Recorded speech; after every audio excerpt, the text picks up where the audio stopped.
Je lis la parole de Dieu dans Romains 14, 23. Mais celui qui a des doutes au sujet de ce qu'il mange est condamné, parce qu'il n'agit pas par conviction. Tout ce qui n'est pas le produit d'une conviction est péché. Amen. Amen. Voilà ce verset que je trouve capital,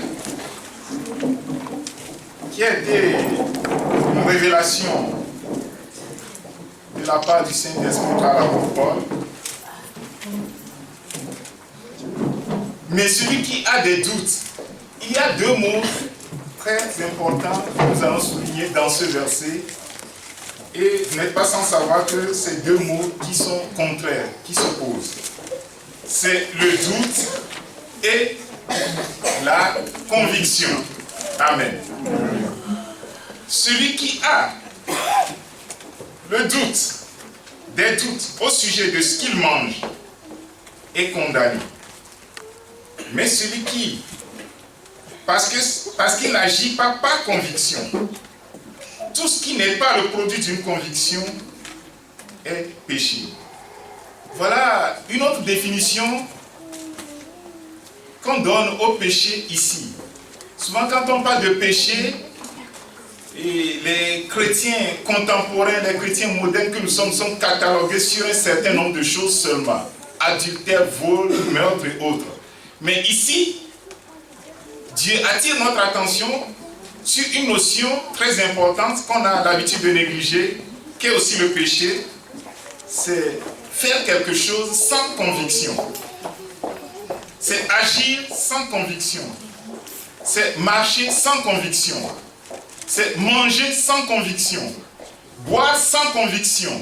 S'habiller sans conviction. Se marier sans conviction. Adorer Dieu sans conviction. Prier sans conviction. Lire la Bible sans conviction. Il y a plein de choses que nous les chrétiens aujourd'hui nous faisons sans aucune conviction. Et Dieu aujourd'hui veut attirer notre attention sur cette réalité. Oh, alléluia. Amen.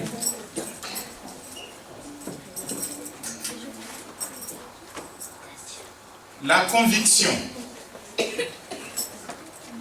c'est cette assurance.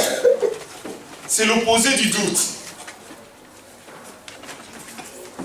Et Dieu est honoré lorsqu'il te voit, mon frère, ma soeur, poser un acte avec un cœur plein de conviction. Nous les humains,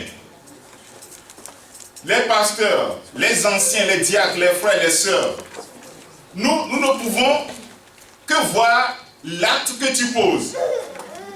Mais Dieu, pour qui tu poses cet acte, Dieu à qui tu poses cet acte, lui, il voit non seulement l'acte que tu poses, mais le cœur avec lequel tu poses cet acte. Est-ce que ce que mon fils, est-ce que ce que ma fille est en train de faire vient d'un cœur convaincu, ou bien il le fait parce qu'il voit les autres le faire? Amen.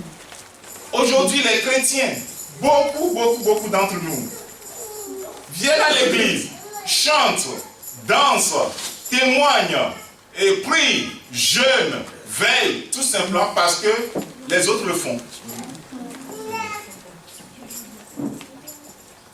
Ils ne le font pas par conviction. Certains d'autres le font tout simplement parce que on nous a dit de le faire. Dans notre église, on fait comme ça, bon, moi aussi je le fais. Donc, c'est des gens, les suiveurs de masse. C'est comme des marionnettes ou bien des girouettes qui suivent la direction du vent. Alléluia. Amen. Et pire encore, d'autres le font par contrainte. C'est-à-dire, ils ne sont pas motivés à le faire, ils n'ont aucune motivation à poser cet acte, mais parce qu'ils ont peur d'une malédiction, ils ont peur d'une situation, ou bien ils veulent à tout prix quelque chose, ils le font.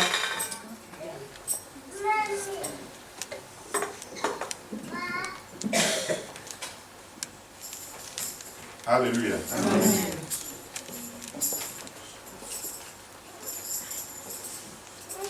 Pire encore, c'est que certains d'entre nous, ils le font juste parce qu'ils veulent essayer. Ils ont eu un plan A, un plan B qui n'a pas fonctionné. Maintenant, ils essaient Dieu comme un plan C. Et si ça ne marche pas, ils ont un plan D à côté.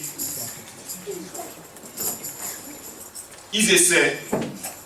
Donc, ils le font dans l'intention que si ça ne marche pas, ils ont une autre alternative à côté.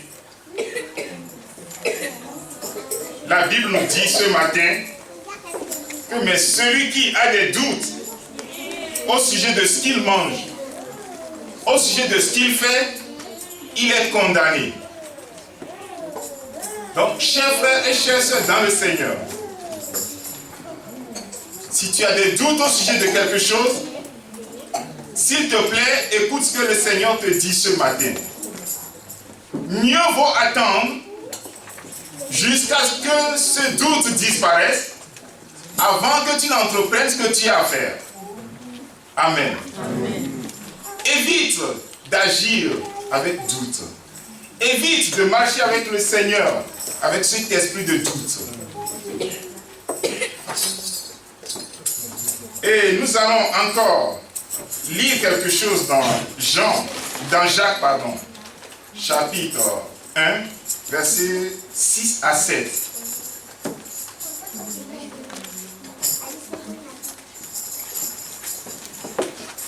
Jacques, chapitre 1,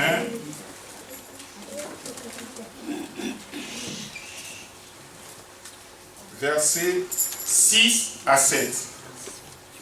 Nous allons voir combien de fois le doute est dangereux. Le doute est néfaste. Le doute est un poison pour la vie d'un croyant, pour la vie d'un chrétien. Jacques, chapitre 1, versets 6 à 7. Papa, je lis la parole de Dieu dans Jacques 1, 6 à 7. La Bible déclare: mais qu'il la demande avec foi, sans douter. Sans douter. Car celui qui doute est semblable au flot de la mer, agité par le vent et poussé de côté et d'autre. Qu'un tel homme ne s'imagine pas qu'il recevra quelque chose du Seigneur. Amen. Amen. Amen. Voilà la description que la Bible fait de celui qui doute.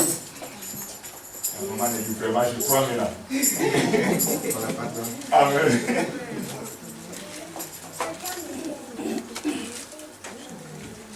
Merci beaucoup.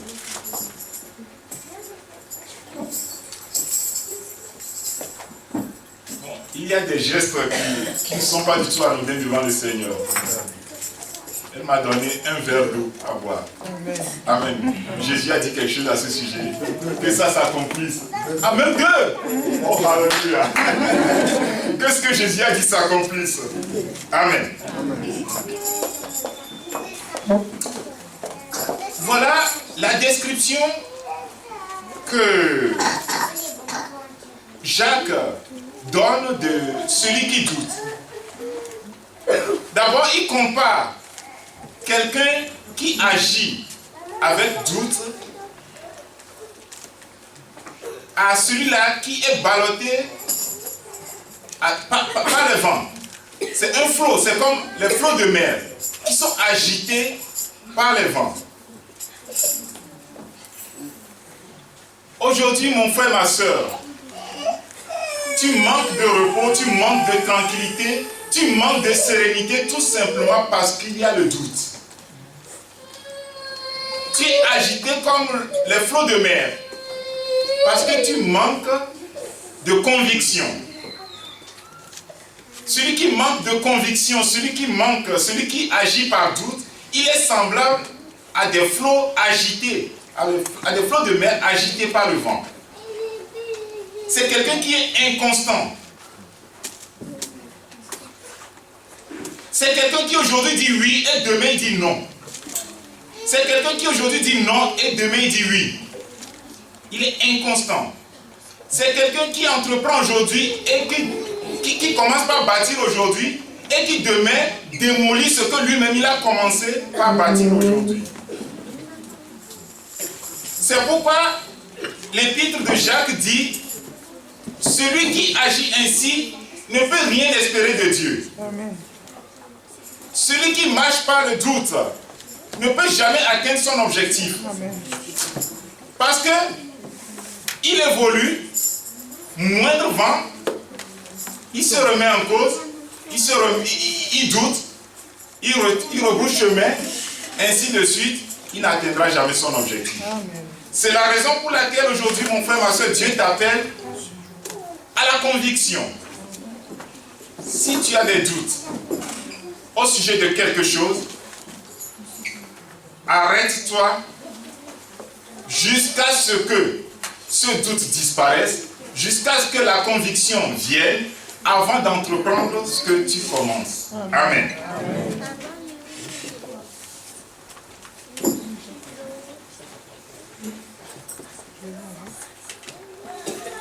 Vous savez, il y a plein de chrétiens qui posent de très beaux actes pour le Seigneur. Je vois parmi vous, j'ai vu parmi vous, j'ai vu dans le corps de Christ, un peu partout dans le monde, des frères et des sœurs très engagés pour le Seigneur, posant des actes qui, humainement parlant, honorent le Seigneur, mais qui n'obtiennent pas grand-chose du Seigneur. Et je me suis toujours interrogé, mais pourquoi? Des fois, ces frères et ces sœurs, nous prions, nous les pasteurs, nous prions même avec eux, mais c'est toujours le statu quo. Mais, quelques temps après, on finit par comprendre pourquoi. Parce que c'est des gens qui posent des actes sans aucune conviction. Amen. Amen. Combien de fois on a vu des gens poser des actes, être réguliers au culte, faire des choses merveilleuses pour le Seigneur. Et quelques temps après, tu ne les vois plus. Mais mon frère, ma soeur, qu'est-ce qui se passe? Le pasteur m'a mal regardé. Si un simple regard te fait fuir, donc tu n'as aucune conviction, laisse-moi te le dire. Amen. Mon frère là m'a dit quelque chose qui m'a énervé, donc je ne viens plus à l'église. Si le dire de quelqu'un peut t'empêcher d'adorer Dieu, donc l'adoration que tu apportes à ton Dieu ne vient pas d'un cœur convaincu. Amen. Parce que celui-là qui agit par conviction, rien ne l'arrête. Amen. Amen. Amen. Rien ne l'arrête. Aucune tempête n'est assez forte pour l'empêcher d'évoluer. Il avance contre vents et marées. Celui qui agit par conviction. Amen. Amen. Celui qui agit par conviction, c'est comme le chien à bois, la carapace. Il s'en fout. Il ne vous écoute même pas. Il a affaire à son Dieu. C'est pour son Dieu qu'il le fait.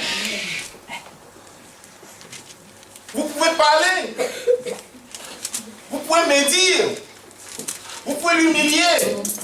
Lui, il a son chemin devant lui. Il avance. Mais si quelqu'un est comme ça, alléluia, il honore Dieu. Amen. Donc, aujourd'hui, nous n'allons pas seulement mettre l'accent sur les actes que nous posons pour le Seigneur, mais avec quel cœur nous posons ces actes. Amen. Nous donnons, nous faisons des offrandes, mais avec quel cœur tu le fais? Est-ce avec conviction ou bien tu le fais parce qu'on a dit que si tu donnes à Dieu, tu recevras en retour?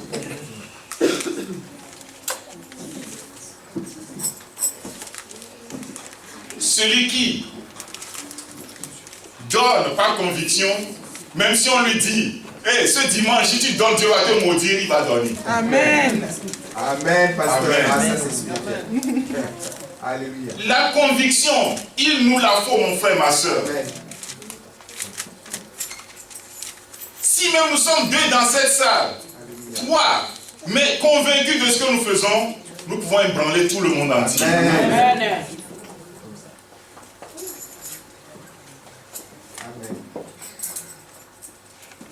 Oh, alléluia. Amen. Est-ce que tu adores Dieu avec conviction? Les gens qui adorent Dieu, ils adorent Dieu, mais avec doute. Est-ce que ce Dieu-là, il existe même? Ce Dieu que je prie là, est-ce qu'il existe? Moindre preuve, hein? Moindre preuve, il remet tout en cause. Est-ce que Dieu existe? Même s'il existe, est-ce qu'il m'écoute? Et les gens vont jusqu'à mettre en cause leur pasteur. C'est parce que le pasteur là n'est pas puissamment oint que dans notre église on attend le problème. On va essayer ailleurs. Mais quelle est ta conviction, mon frère, ma soeur? Mais si tu es convaincu de ton Dieu, que le pasteur soit oint ou pas, toi ta bénédiction c'est pour toi. Tu avances. Peu importe ce qui se passe à côté. Alléluia. Amen. Mais mon frère, Dieu te donne ce conseil aujourd'hui. Même si c'est à manger, même si tu as mangé et que tu as des doutes au sujet de ce que tu veux manger, arrête de manger. Amen. Avant de manger, sois convaincu que ce que tu veux manger là, la main de Dieu est sur ça. Et ça te fera du bien. C'est pour la gloire de Dieu avant de manger. Amen. Amen. Même l'habit que tu vas porter pour sortir, sois convaincu que cet habit que tu portes, c'est pour la gloire de Dieu. Tout ce que tu vas faire, mon frère, ma soeur, sois convaincu que le ciel est en accord avec toi avant que tu le fasses. Et ainsi donc, si tu as cet appui, si tu as cette conviction avant de commencer, avant d'entreprendre ce que tu veux faire, rien ne peut t'arrêter. Rien ne peut t'arrêter.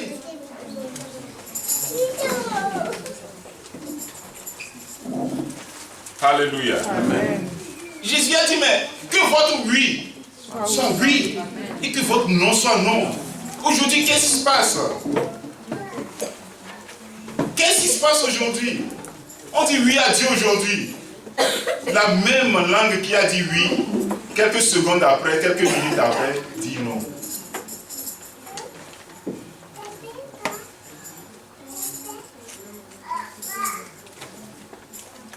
Alléluia.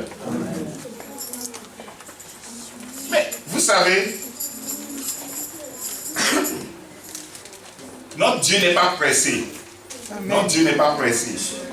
Si tu prends ton temps pour avoir la conviction avant d'agir, Dieu ne va pas se mettre en colère contre toi. Il sait pourquoi tu attends. Il sait que c'est pour la bonne cause. Mais si tu te précipites, sans aucune conviction, tu commences.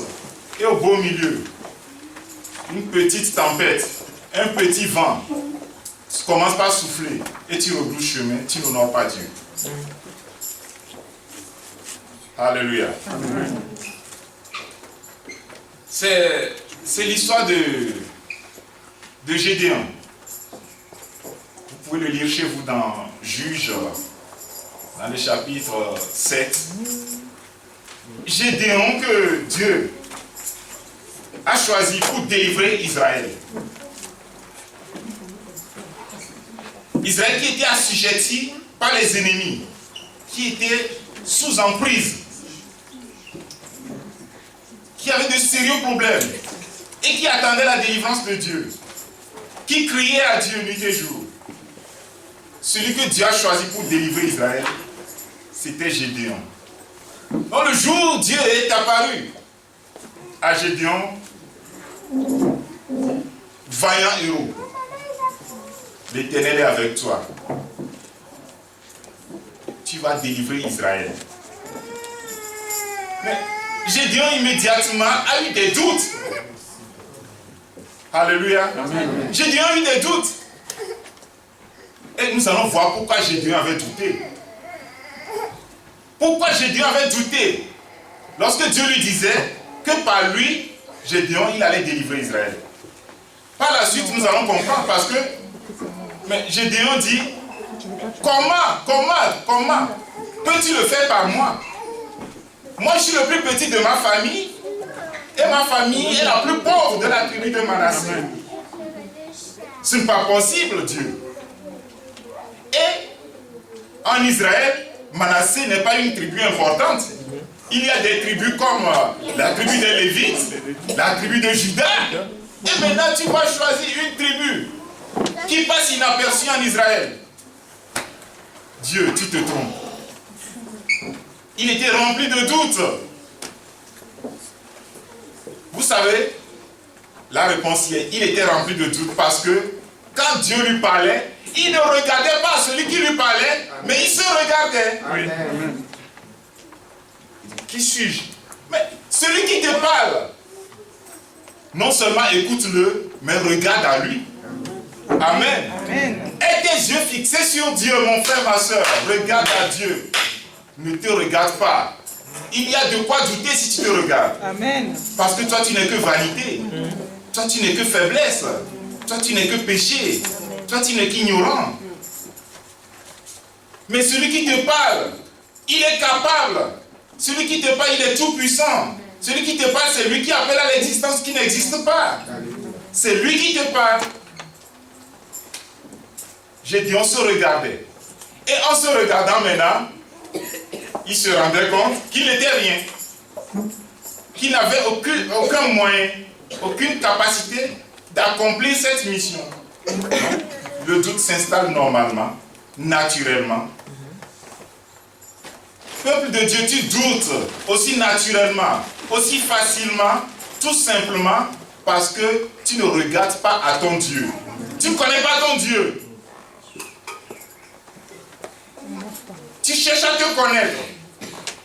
Tu te sondes. Tu te regardes. Au lieu d'avoir tes regards fixés sur le Tout-Puissant. Celui qui a ses yeux fixés sur le Tout-Puissant,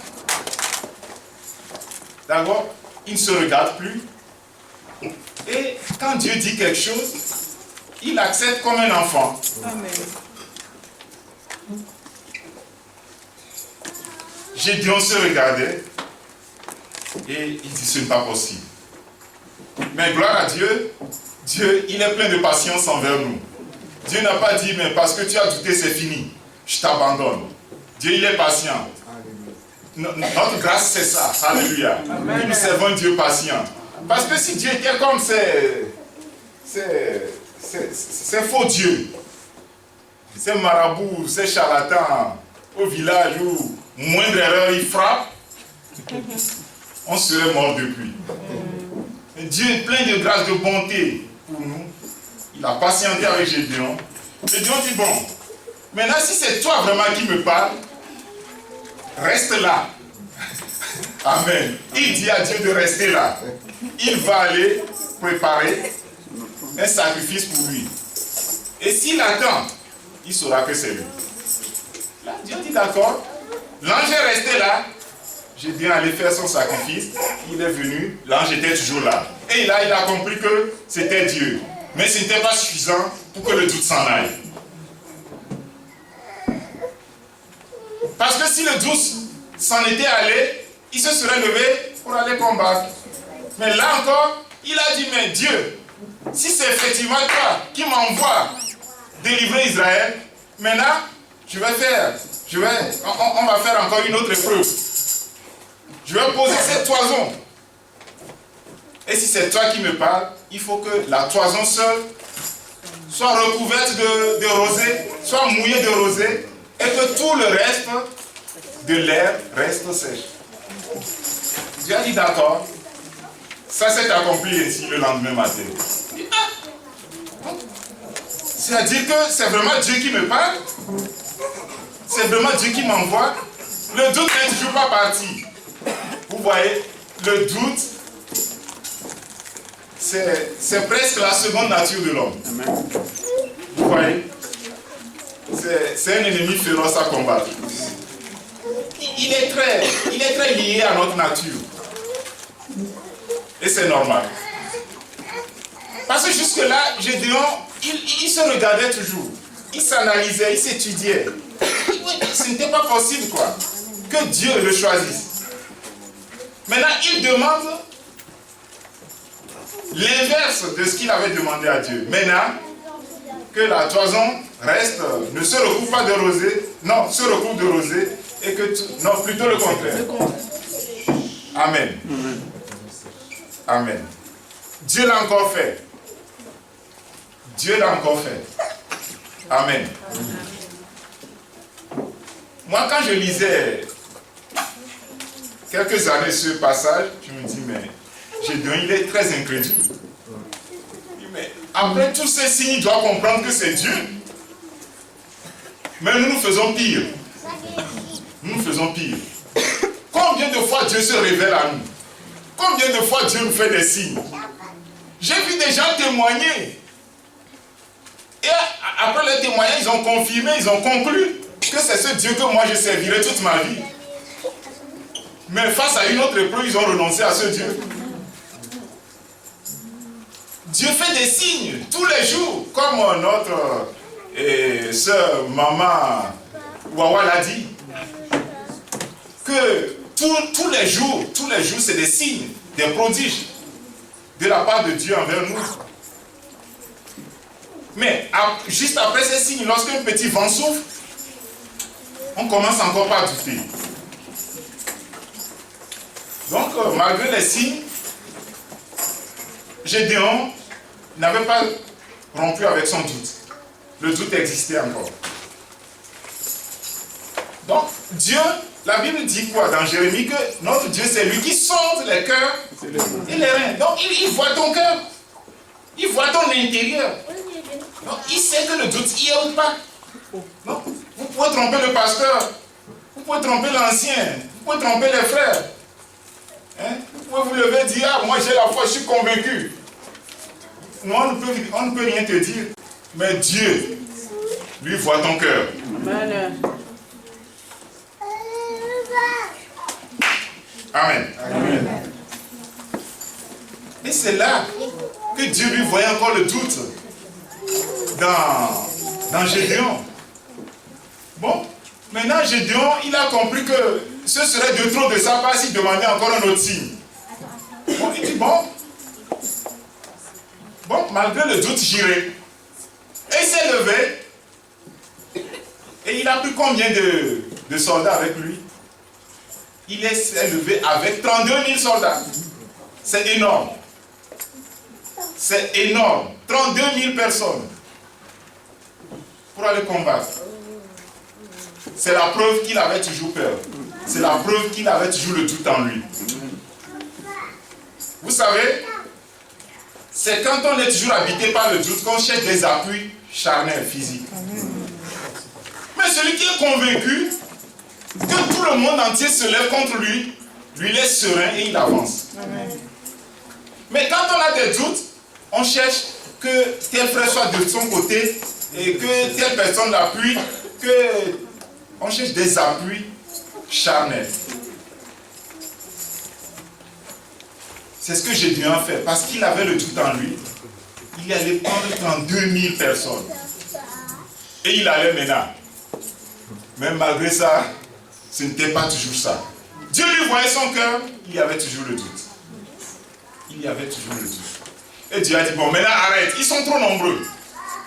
Ils sont trop nombreux. Donc dis-leur que ceux qui ont peur, parmi les 32 000, retournent. Immédiatement, il a vu son armée diminuer de 20 000 personnes. Donc parmi les 32 000, il y avait 20 000 peureux. Sans conviction. Vous savez, toujours dans le peuple de Dieu, les sans convaincus sont plus nombreux. Sont retournés. Ah! Bon. Maintenant, il lui restait seulement 12 000. Bon, donc on ira. Mais Dieu dit, c'est encore trop nombreux. Il dit, mais Dieu, qu'est-ce qu'il y a? Même 12 000? Dieu dit oui. Ah. Dieu dit, bon, maintenant je vais les soumettre à une épreuve. Ceux qui réussiront iront avec toi. Ceux qui échoueront retourneront. Bon, conduis-les à un torrent. Il les conduit au torrent. Il dit, mais ceux-là qui vont s'agenouiller pour boire l'eau, qu'ils retournent. Mais ceux-là qui vont laper comme des chiens, ils iront avec toi. Alléluia. Amen. Et il n'y a que 300 personnes sur les 32 000. Vous imaginez? Sur 32 000 personnes, il ne restait que 300. Et là, Gédéon était cassé. il était complètement cassé. Il n'avait plus d'appui. Impuissant. Et là, puisqu'il n'avait plus d'appui, il ne pouvait maintenant que compter sur Dieu. Amen. Amen. Amen. Il y a plusieurs choses qui se passent dans ta vie. C'est Dieu qui est en train d'écarter les appuis que tu t'es fait afin que lui-même il devienne ton appui. Amen. Amen. Amen. Dieu ne les écarte pas pour te faire du mal. Amen. Mais il les écarte pour que lui, Dieu, il devienne ton vrai appui. L'appui sûr. Ton ancre. Vous savez ce que c'est que l'ancre? L'ancre d'un bateau. Alléluia. Dieu veut être ton ancre. Amen. L'ancre d'un bateau, permet au bateau de l'immobiliser à quai. Amen. Quand un bateau vient à quai et qu'il n'est pas immobilisé, le vent peut l'emporter encore. Donc, il faut immobiliser le bateau à quai pour qu'il puisse rester stable. Donc, toi, tu as besoin d'être immobilisé, d'être stabilisé. Et l'ancre qui te permet d'être stabilisé, c'est Dieu qui veut l'être pour toi. Amen. Amen. Parce que les valeurs de ce monde ne sont pas sûres. L'argent ne peut pas être une encre pour toi. Amen. Rien dans ce monde ne peut constituer l'encre pour toi. Et il n'y a que Dieu. Amen. Amen. La valeur sûre. Donc Dieu a tout écarté maintenant. Et la nuit là, qui avait précédé l'assaut final, Amen. Dieu dit, bon, maintenant j'ai bien, tu viens. Si tu as peur, prends quelqu'un avec toi. Je vais te montrer quelque chose. Amen. Et Dieu l'a fait descendre au camp des ennemis. Et là, près du camp maintenant, il écoutait la conversation des soldats ennemis. Il y a un qui disait, aïe, aïe, aïe, aïe, cette nuit j'ai fait un songe. J'ai fait un songe. J'ai vu une balle se détacher du camp ennemi et venir frapper notre tente. Et l'autre qui dit, aïe, aïe, aïe, aïe, ça c'est mauvais signe. C'est l'épée de Gédéon. C'est Gédéon qui nous a battus. C'est là où Gédéon a compris, a été convaincu que vraiment Dieu a livré entre ses mains le peuple Madian. Amen. Amen. Amen. Vous savez la leçon que nous allons tirer de tout ceci? Dieu sait comment te convaincre. Amen. Amen. Amen. Laisse Dieu te convaincre. La conviction ne se mérite pas. Vous savez, quelqu'un qui est convaincu, c'est celui-là qui ne marche plus avec sa tête, son intellect, mais avec son cœur. Un convaincu, c'est celui qui ne réfléchit plus avec son cerveau, mais avec son cœur. Amen. Amen. Quelqu'un qui est convaincu, c'est celui-là qui ne peut pas t'expliquer pourquoi il est. Amen. Amen. Amen. Si j'arrive à te dire pourquoi est-ce que je suis convaincu, là je ne le suis pas réellement. Amen. Quelqu'un qui est réellement convaincu, si tu le dis, mais pourquoi toi tu as telle conviction, il va te dire, je ne sais pas.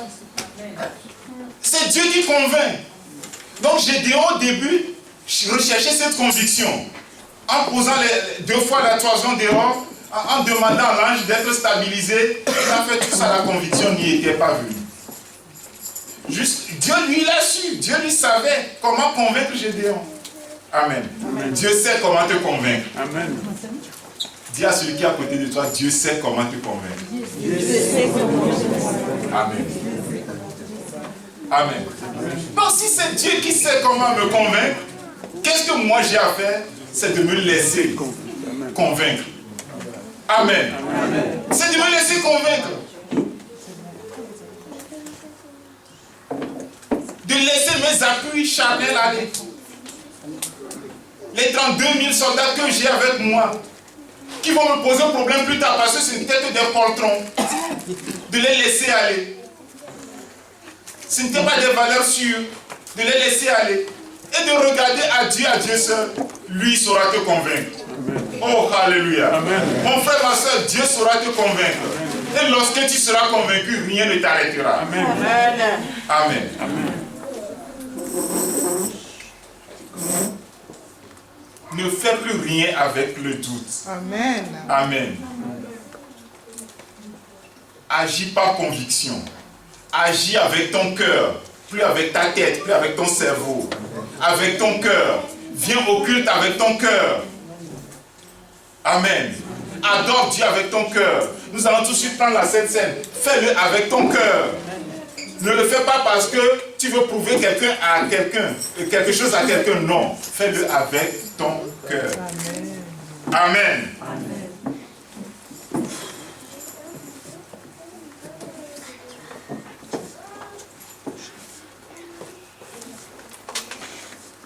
Vous savez, lorsque tu sais que ce n'est pas toi, mais c'est Dieu, tu ne pourras qu'être convaincu. Amen. Amen. Mon frère, ce n'est pas toi, mais c'est Dieu.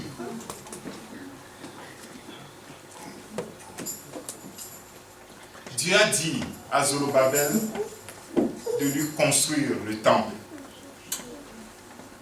Zorobabel était très inquiet parce que cette œuvre était trop gigantesque. Parce que la gloire qui reposait sur le premier temple n'était pas une petite gloire. Mais Dieu dit que le temple qu'on va lui bâtir, sa gloire sera supérieure à la première. Mais le temple que le roi Salomon a bâti, moi, quel temple je pourrais bâtir à Dieu dont la gloire sera supérieure à la première? Donc il réfléchissait, il était inquiet, il passait des nuits sans sommeil.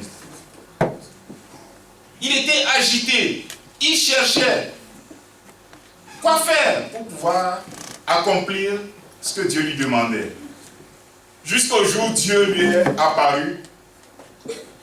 Dans Zacharie 4:6, il dit, mais écoute Zorobabel, ce n'est ni pas la puissance, ce n'est ni pas la force, mais c'est par mon esprit. Donc ce que Dieu te dit de faire, ce que Dieu te demande de faire, en réalité, c'est lui-même qui va le faire encore à travers toi. Amen. Amen. Amen. Donc toi, tu n'as qu'à te laisser. C'est tout. Tu n'as qu'à permettre à Dieu de le faire par toi. Tu n'es qu'un canal. Amen. Tout ce que Dieu te demande de faire, en réalité, ce n'est pas toi qui vas le faire. C'est lui-même qui va le faire. Ce n'est ni par ta force, ni par ta puissance, mais c'est par son esprit. Amen. Amen. Si nous pouvons adorer Dieu par conviction, oh, que ce serait beau. Que ce serait beau. Que Dieu serait glorifié. Nous allons faire des exploits. Mais tout ce que tu fais sans conviction, tout ce que tu fais avec doute, n'est que péché devant le Seigneur. Mais que Dieu nous vienne en aide. Afin que toute forme de doute, d'hésitation soit ôtée de nous et que nous soyons des chrétiens convaincus. Amen. Amen. Des chrétiens qui marchent par conviction, qui adorent Dieu par conviction. Mon frère, ma soeur, s'il faut tout faire par conviction, s'il faut même manger par conviction, à plus forte raison, il faut adorer Dieu par conviction. Amen. Il faut adorer Dieu par conviction.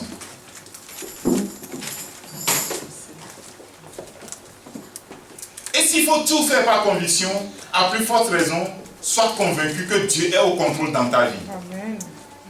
Il n'y a pas pire que de douter du contrôle de Dieu dans sa vie. Amen. Ne doute jamais du contrôle de Dieu dans ta vie. Dieu est au contrôle dans ta vie. Amen. Amen. Ne doute pas de ça. Si tu doutes de ça, tu seras incertain, tu seras agité, tu seras pas tranquille, tu vas avoir peur des sorciers, des démons. Amen. Amen.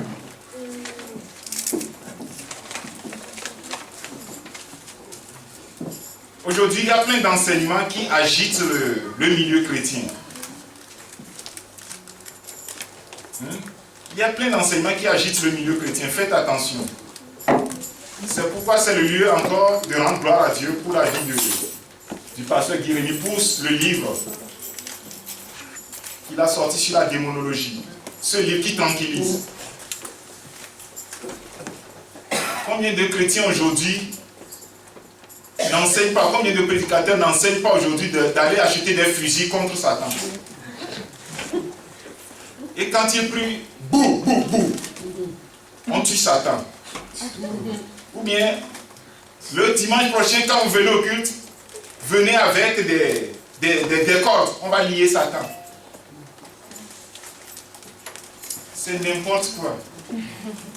Amen. Mon frère, ma soeur, si tu es convaincu de la présence de Dieu dans ta vie, si tu es convaincu de l'approbation céleste,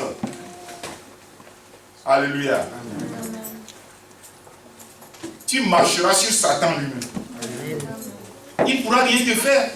Tu marcheras sur les serpents, sur les scorpions, sur toute sa puissance. Rien ne pourra te faire. Amen. Moi, je n'ai pas besoin d'acheter des cordes pour Satan. Je n'ai pas besoin même de veiller pour Satan. Il y a des chrétiens qui font. La fois dernière, j'ai rencontré une sœur en Christ qui était fatiguée, très fatiguée. Qu'est-ce qui ne va pas? Elle dit, mon frère, c'est une sœur ivoirienne, vous connaissez leur façon. Mon frère, toute la nuit là, j'ai lié Satan. Il dit, ah bon? Oui, on a veillé pour lier Satan. Il dit, toi tu as veillé pour lier Satan toute la nuit. Bon, et maintenant là, il est bien lié. Quand je dis, est-ce que tu es sûr maintenant que Satan il est très bien lié? J'espère. Donc elle n'est même pas convaincue que tout ce qu'elle a fait pendant la nuit, c'est une perte de temps. Amen. Alléluia. Au lieu de passer toute la nuit à lier Satan, à chasser Satan, à tuer Satan, à immoler Satan, à tailler Satan, passons plutôt le temps à rechercher la conviction. Amen. Amen. Sois convaincu de ce que tu fais. Sois convaincu. Quand tu es convaincu, tu deviens un homme conséquent, un homme stable, un homme certain. Quand tu es convaincu, tu vas dans la conviction, tu deviens un appui pour les autres. Amen. Amen. Quand les autres ont peur, ils te voient, la peur les quitte. Tu deviens une source de tranquillité pour les autres. Amen. Les autres auront besoin de te voir parce que quand on te voit, on est tranquille. Mais pourquoi toi, chrétien, tu vas être plus agité que le mondain? Amen. Le moment est arrivé que tu te calmes. Amen. Amen. Quel que soit le vent qui souffle dans ta vie, comme Jésus, dors dans la barque. Amen. Dors. Dors. Tu ne sombreras pas.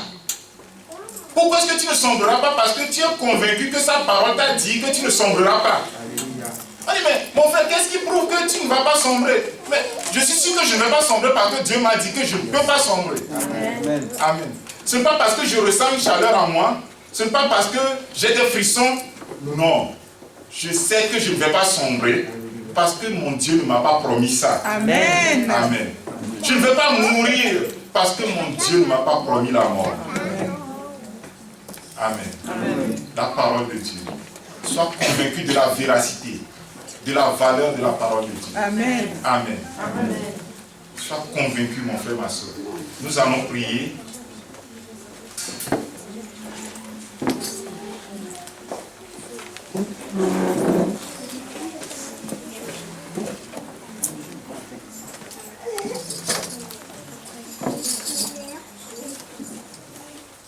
Mon frère, ma soeur, tu sais, tu connais les domaines dans lesquels tu as plus de doutes.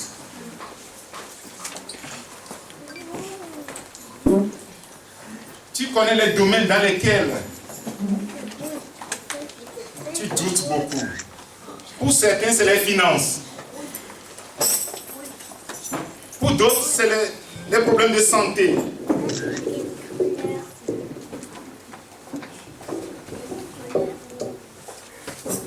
Au sujet de quoi tu as le plus de doutes? Aujourd'hui, Dieu te dit que lui il est au-dessus de tout ça. Tu n'as pas à avoir le doute. Inutile maintenant de chercher toi-même à être convaincu. Mais laisse le Saint-Esprit te convaincre. Laisse maintenant le Saint-Esprit te convaincre. Toi, tout ce que tu as à faire maintenant, c'est d'enlever ton regard des appuis de ce monde. Peut-être tu comptais sur l'argent, tu comptais sur ta beauté, tu comptais sur ta force, tu comptais sur ton intelligence, tu comptais sur tes amis, tu comptais sur tes frères, tu comptais sur ton père, ta mère, tu comptais sur quelque chose dans ce monde. C'est le moment, mon frère, ma soeur, de renoncer à tout ça et de mettre ta confiance uniquement en Dieu et de laisser Dieu te convaincre. Laisse Dieu te convaincre maintenant.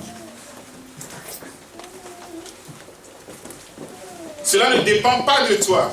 Cela ne dépend pas de toi, mais de Dieu. La Bible dit cela ne dépend ni de celui qui veut, ni de celui qui court, mais de Dieu qui fait miséricorde. C'est de Dieu, mon frère, ma soeur. Ta destinée est entre les mains de Dieu.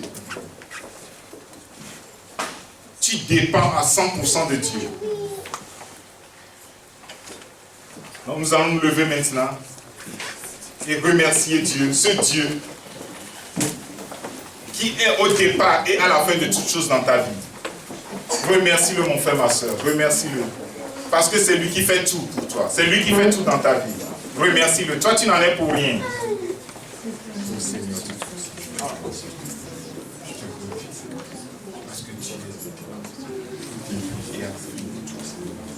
Tu es tout, Seigneur. Seigneur, tu es tout. Tu es tout pour moi. Tu es tout pour moi.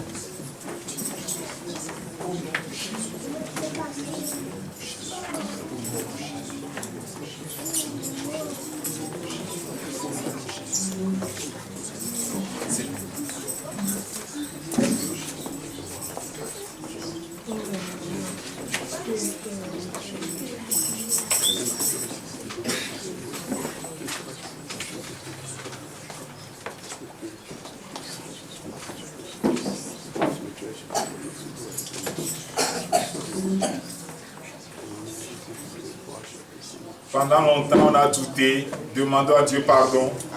Demandons à Dieu pardon des doutes que nous avions eus. Parce que douter de Dieu, douter, c'est remettre en cause la capacité de Dieu. C'est fauter contre Dieu. C'est pécher. Donc, demandons pardon à Dieu, mon frère, ma soeur. Que Dieu nous pardonne, que Dieu nous purifie de cette iniquité et qu'il nous donne la force de ne plus retomber dans ce genre de choses. Oh Seigneur, je te pardonne.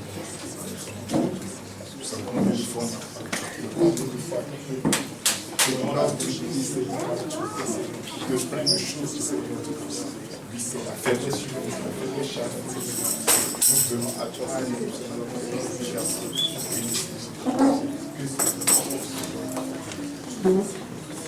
Pardonne, Seigneur, pardonne, Seigneur. Sanctifie-nous, Seigneur. Glorifie, Seigneur. Ce péché, Seigneur, qui est fréquent dans nos vies, ce péché qui est fréquent dans nos vies.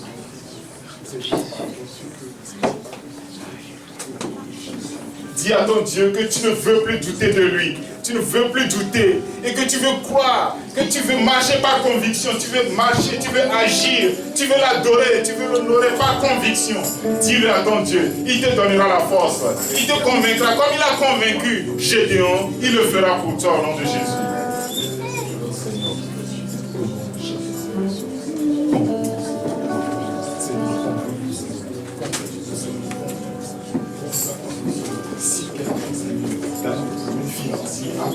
Si Seigneur, de quelque chose, que ce doute soit dissipé, que ce doute soit dissipé, que ce doute soit dissipé.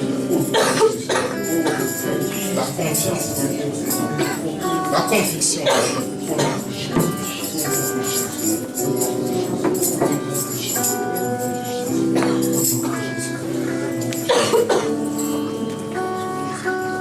bientôt nous allons passer à la table du Seigneur. S'il y a encore des doutes dans ton cœur, c'est le moment. Prends ton temps, que le Seigneur t'appelle.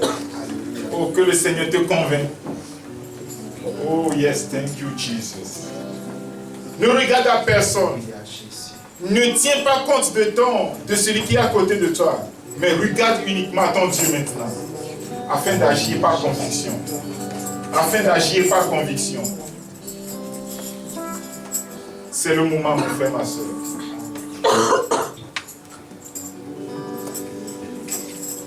Demande à Dieu de te préparer, de te rendre prêt pour participer à la table du Seigneur. Que le Saint-Esprit te prépare maintenant. Tu ne peux pas le faire de toi-même. Tu ne peux pas être près de toi-même. Tu ne peux rien faire de toi-même. Il n'y a que le Saint-Esprit. Demande à Dieu de te venir en aide maintenant. De te préparer, de te rendre prêt. Pour que cette Sainte Seine soit une bénédiction énorme pour toi. Au nom de Jésus.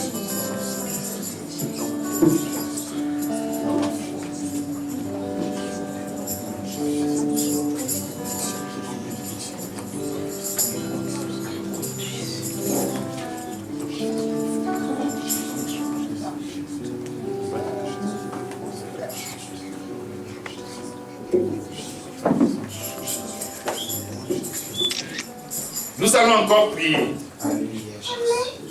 Oh, je ressens dans mon esprit maintenant que tu ne pries plus pour toi-même avant de passer à la table du Seigneur, mais que tu mettes ta main sur celui qui est à côté de toi et que tu pries pour lui.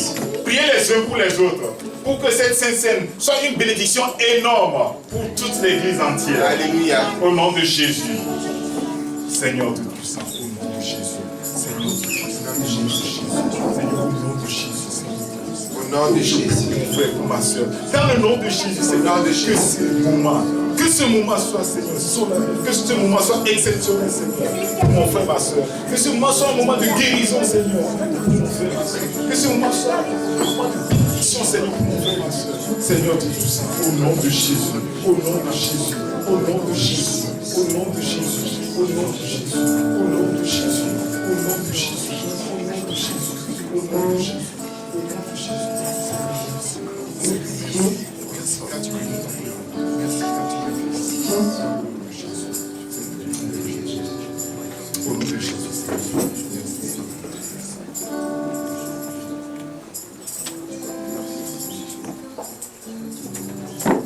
Je vais demander au pasteur Guérini de prier pour cette Sainte Seine. Seigneur, merci de tendre encore ta main sur ce pain et sur ce jus de raisin afin de sanctifier et purifier selon la parole qui a été apportée par ton serviteur. Et que personne ne mange une condamnation ni ne boive une condamnation contre soi-même par manque de conviction. Seigneur, tu étends ta main, tu sanctifies, tu purifies, et en souvenir de ton sacrifice à la croix. Et que Seigneur Jésus, ceux qui sont convaincus en s'approchant de cette table, puissent recevoir et repartir avec leur guérison. Amen. Au nom de Jésus. Avec leur délivrance au nom de Jésus. Avec leur bénédiction particulière au nom de Jésus. Avec la paix au nom de Jésus. Au nom de Jésus. Au nom de Jésus. Oh yes, thank you, Jesus. Au nom de Jésus. Au nom de Jésus. Au nom de Jésus. Au nom de Jésus. Alléluia. Seigneur, merci pour ce moment. Seigneur, nous sommes convaincus de ta présence. Nous sommes convaincus de ta puissance, Seigneur, qui plane sur ce lieu. Ta puissance qui est là pour bénir, pour guérir. Merci, Seigneur. Merci, Seigneur. Merci, Seigneur. Merci, Seigneur. Au nom de Jésus, nous prions. Amen. Amen. Alléluia. Merci, Seigneur. Alléluia. Nous pouvons nous asseoir.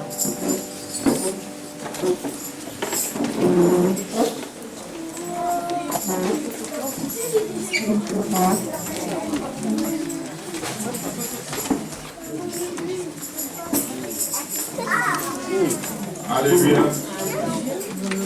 C'est encore le moment Le Seigneur nous confie à sa table. Et c'est une grâce que nous puissions manger à la table du Seigneur. Et profitons de ce moment, de cette intimité que nous avons passée avec notre Seigneur. Et venez avec conviction et en même temps avec simplicité de cœur. Amen. Et avec simplicité de cœur. Et le Seigneur, il est là. Il a permis. C'est pour te bénir. Yes, thank you, Jesus. Pendant que la foi nous conduira dans les cantiques, nous allons passer le plus simplement possible afin de prendre part à la table du Seigneur.